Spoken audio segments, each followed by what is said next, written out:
आपके साथ 11 बजे दिन में मेरा शो है, आप सबके आशीर्वाद पाने के लिए, तो आशीर्वाद और प्यार ऐसे ही देते रहिए।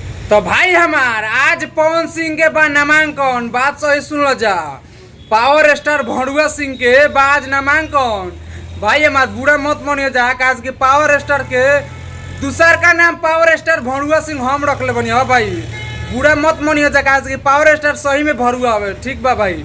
तो भाई हमार पावर स्टार भड़ुआ सिंह के आज बा नामांकन। कौन कौन स्टार जात बारे जा ई वीडियो में शुरू से लेके और अंत तक बन रही है, जब हम दिखावे वाली बानी कि पावर स्टार के कौन कौन ऐसा स्टार बारे जो सपोर्ट करत रहे आ नामांकन में जात रहे। तो भाई हमार कुछ तारा लोग के वीडियो बा जो दिखावे के चाहता नहीं। तो भाई हमार एमे तो खेसारी लाल यादव बहुत दिन से इंटरव्यू में बोलत बारे कि हम जाएंगे, मेरा बड़ा भाई है पावर स्टार पवन सिंह। तो भाई हमार खेसारी भैया खानी बहुत ही ऐसा तमाम छोटा कलाकार स्टार वालों के जाता है, एक बार वीडियो में लोग हम दिखावे के चाहता नहीं।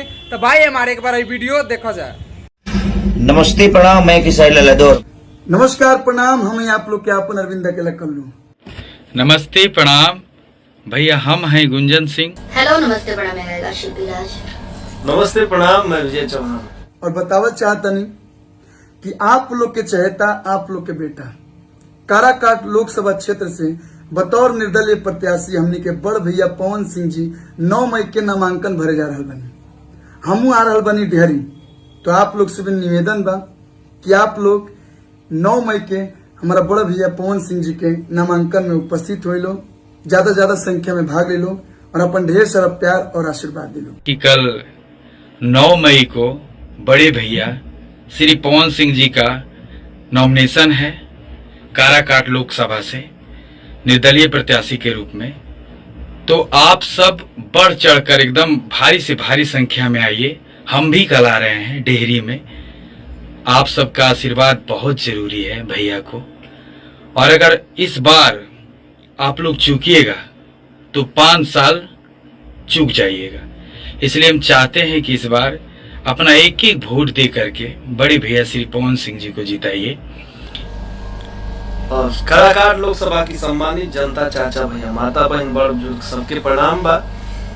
और बताते हुए बेहद खुशी हो रही है कि हमारे बड़े भैया श्री पवन सिंह जी दिनांक 9 मई को काराकाट लोकसभा से बतौर निर्दलीय प्रत्याशी के रूप में नामांकन भरने जा रहे हैं।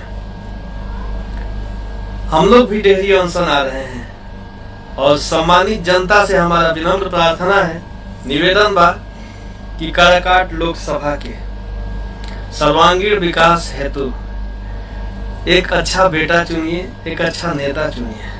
और प्रार्थना बा कि लोग सभे भारी से भारी संख्या में इनमें बढ़ चढ़ के हिस्सा ली और अपना बेटा के आशीर्वाद दी। तो मैं आ रहा हूँ इसको आपके साथ 11 बजे दिन में मेरा शो है, आप सबके आशीर्वाद पाने के लिए, तो आशीर्वाद और प्यार ऐसे ही देते रहिए। तो आप लोग भी आइए, आप सबका वेट करूंगा, इंतजार करूंगा कि आप आइए और अपना आशीर्वाद देकर हमें भी ऊर्जा से भर दीजिए। तो भाई हमार खोलो भोजपुरी के तमाम स्टार लोग। फर्स्ट में तो खेसारी लाल यादव भैया बारे देखला जा वीडियो में, दूसरा में अरविंद अकेला कल्लू, तीसरा में गुंजन सिंह, शिल्पी राज, विजय चौहान, ऐसा बहुत ही तमाम स्टार वालो जौन की काराकाट में जाता लो पावर स्टार भड़ुआ सिंह के नामांकन में। हाँ भाई बात सही सुन लो जा, पावर स्टार भड़ुआ सिंह के नामांकन में जाता लो। तो भाई हमार तार लोग के का राय बा कमेंट में जरूर बताइए जा। भाई हमार दिल से खेसारी लाल यादव भैया तो जात नहीं कौन, काश कि भाई हमार जितना भी खेसारी लाल यादव के फैन बड़ा जा, हम माना नहीं दिल पर चोट लागत हुई। काश कि पावर स्टार भड़ुआ सिंह के नामांकन में जात रहन हमनी के बड़ भैया खेसारी लाल यादव, तो दिल पर तो चोट लगबे करी। लेकिन का करबो, उनको दोस्ती बा, उनको फर्ज बा निभावे के, निभावे तो मर्दे, लेकिन जौन चलेला उ तो चलबे करी। भाई हमार तो पावर स्टार भड़ुआ सिंह के नामांकन में तमाम स्टार वालों जो तार के देखनी वीडियो में इतना लोग जाता। तो भाई हमार अपन राय कमेंट में जरूर बताइए जा कि तार लोग के का राय बा पावर स्टार भड़ुआ सिंह के।